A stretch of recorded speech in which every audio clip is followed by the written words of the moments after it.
My name is uricksaladbar, and this is the intro to my video.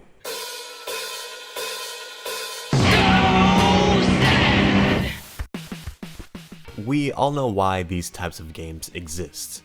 Most of them are used to capitalize on the success of a recently released film, hoping kids nag their parents to buy it because they don't know any better. I had my fair share of them, all varying in quality, and thanks to licensing costs and having to hit a tight deadline, most video games based on movies were kinda shabby. But what about Scott Pilgrim? A series which takes great inspiration from games. Comic later turned box office success, so look at that. Turns out quite a few people didn't watch the movie upon release.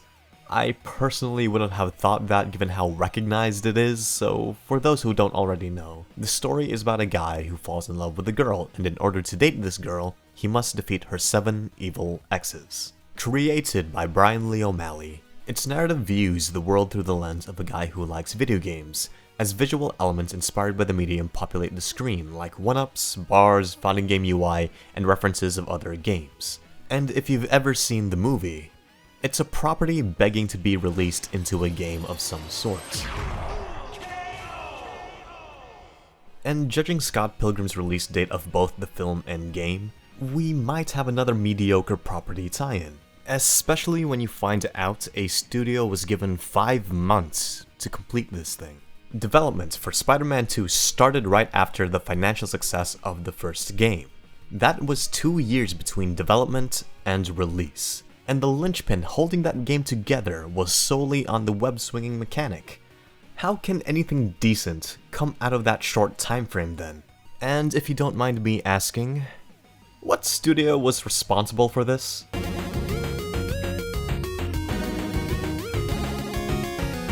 Turns out, it was initially developed by Ubisoft Montreal, who up until this point were responsible for making AC games that people still liked, alongside the occasional installment about Boruto's dad's dead son.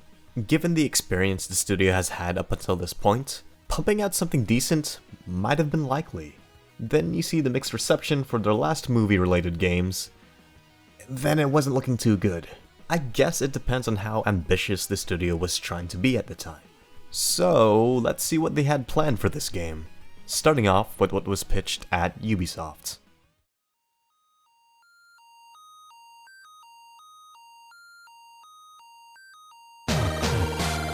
Basically, it's a beat-em-up inspired by arcade classics while accompanied by a chiptune soundtrack. By the way, the music you're hearing right now is used in the pitch. They used renditions of songs like Love Lockdown, Seven Nation Army, and Today. While I doubt that licensed music would have ever made it into the final game, it would have been neat to hear nonetheless. With this idea in mind and 5 months of development, let's see how awful it turned out to be.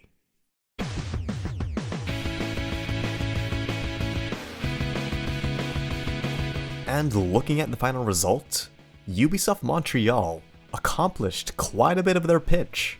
And not only that, it looks really damn good. Hey Ubisoft Montreal, good job. But who's that behind you? While work initially started in Montreal, only about 20% of it was done before it was transferred to the hands of another studio, who had to complete it in 5 months, which ended up being Ubisoft Chengdu, a Chinese studio that has never shipped out a game before.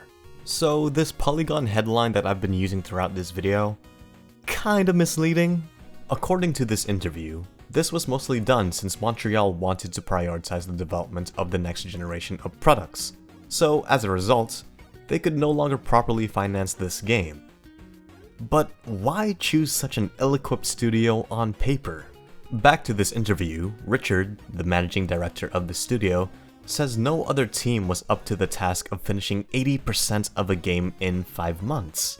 The time frame to develop this thing near the release of the movie just seemed impossible. But his team was willing to take up the challenge. What was the other 20% of the game anyway? Without trying too hard, you can search a lot of the concept art and mock-ups of the game online. Paul Robertson worked as art director and creative consultant alongside these fine folks making up the creative team. And according to Robertson, the time he spent developing these games with the Montreal team was stressful and poorly managed. The staff were mostly unqualified, lacking the tools needed for the vision of what the game was going to be, which were 4 characters and 7 levels. One of each they managed to complete. It must have been a disaster considering the project was even cancelled at one point, only then to be saved by the Chinese studio. And looking deeper into Richard's interview, all that the Chengdu studio had to do was finish the rest of it. So what was the result of a mostly inexperienced team, which essentially had to complete 80% of a game in 5 months? Let's take a look.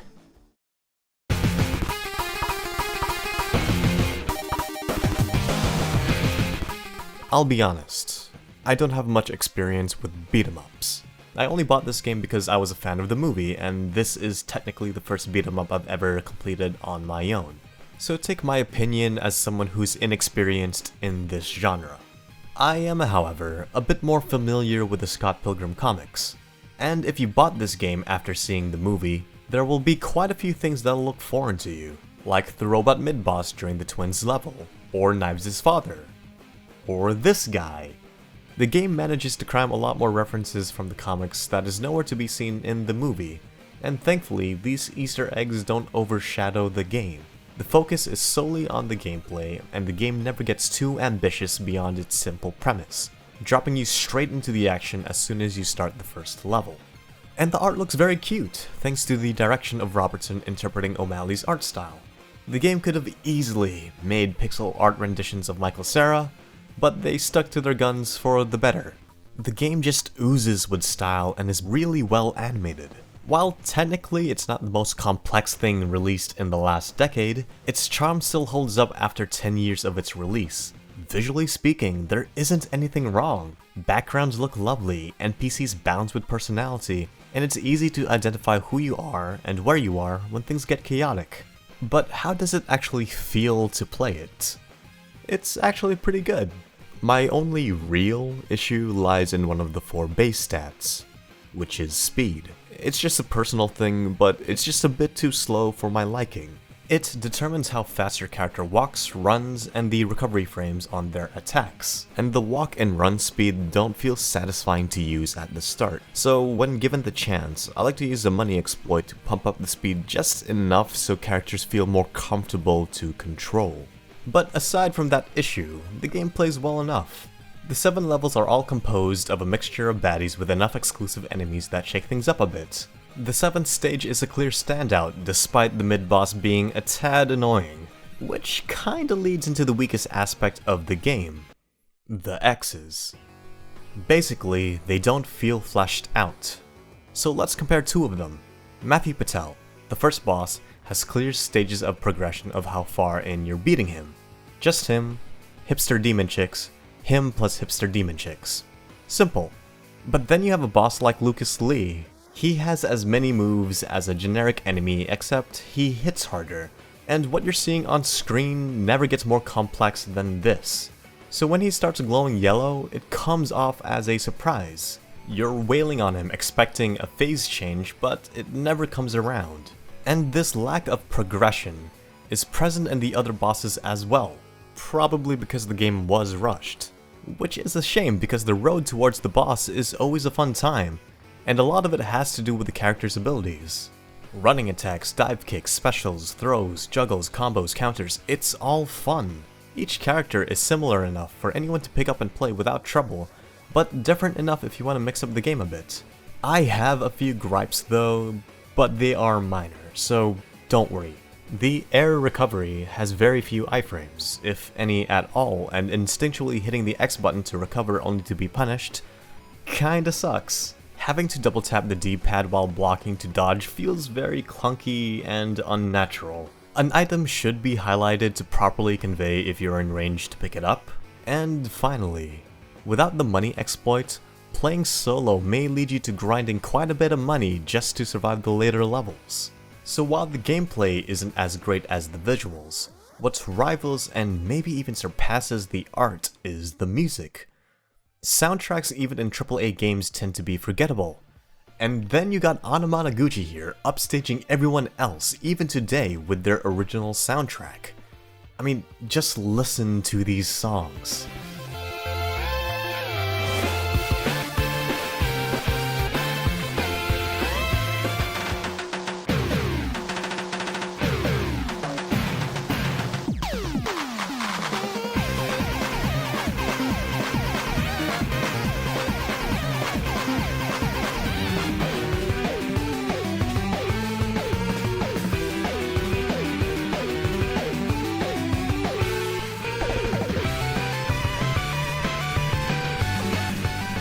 Anamanaguchi is the result if you fuse pop-punk, J-pop with a NES and a Game Boy. And it's pretty damn good.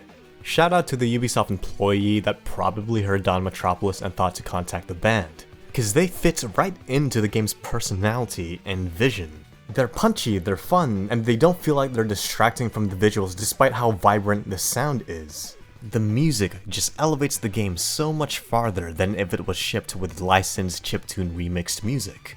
While a part of me wishes to see a version of that game, what Anamanaguchi did was pretty stellar, and I want to see more games and other mediums even try out bands to compose stuff, because it adds a dimension of personality that's unique to the project. And before we wrap up, here are some other minor things that I couldn't fit anywhere else.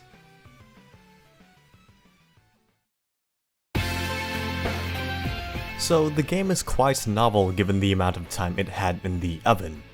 What should have been a forgettable mess ended up being quite a solid experience. Keep in mind, Richard says that the final product was about 50% of the original vision. Imagine what could have been if development had more time. It's on the PlayStation 3 and the Xbox 360, so get it if you're interested.